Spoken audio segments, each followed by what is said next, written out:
Now, for those of you who want to get close to tornadoes, the best place to do that within a classic supercell is from the inflow notch north and northeast of the circulation to just east of the mesocyclone. This is called the bear's cage. Now, typically the bear's cage only refers to the inflow notch portion, but for our purposes, we'll include that area just ahead of the mesocyclone as well, as the safety precautions you must take in all of these locations are very similar. Now, there are some absolute non-negotiables when you're in the bear's cage. You need a comprehensive knowledge of storm features, storm behavior, and the environment. If you can't tell the difference between a wall cloud and a shelf cloud, or if you don't know the signs visually of a storm that is about to produce a tornado, then the bear's cage is not for you. And similarly, you need to have a good idea of the environment ahead of time. And we're going to talk about this in depth when we talk about deviant tornado motion here in just a bit. But is it an environment that might favor erratic tornado motions? Is it an environment that would favor strong to violent tornadoes that might expand quite quickly? These are the questions you need to be able to answer ahead of time so that, number one, you know if it's even a good idea to enter the bear's cage, and number two, you can act appropriately when you're in the bear's cage based on how the situation is unfolding. You need to have multiple reliable escape routes to get out of harm's way in case the need arises. You need to plan these out ahead of time. The last thing you need is to be in a dicey situation in the bear's cage and not have a plan to get out of the way. Or you try to get out of the way, take some random back road, and you get stuck, or it suddenly dead ends. Then you're going to be in a real bad situation. You need to make sure these escape routes are reliable.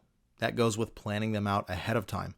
And maybe say if you're not comfortable driving on dirt roads, then maybe don't use a dirt road as an escape route. And if those are your only options, you might want to think twice about being in the bear's cage. Don't learn storm chasing alone. Go where chasers are already talking. Discord community link in description. Typically, a good escape route in this situation is off to the east, parallel with the tornado's path.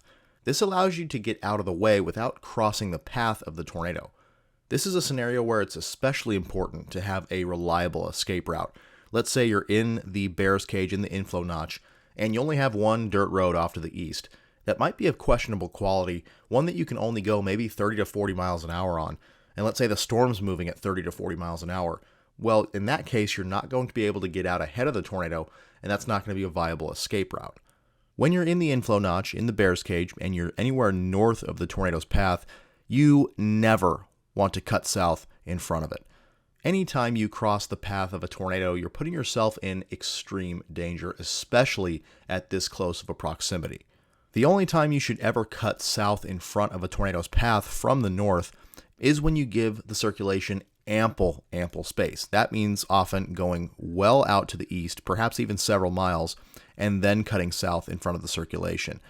This is another reason why the bear's cage is a dangerous position to be in, because it completely cuts off your escape routes to the south. Now, if you put yourself immediately east of the tornado's path, going south is a viable escape option because you're not actually crossing the path of the circulation.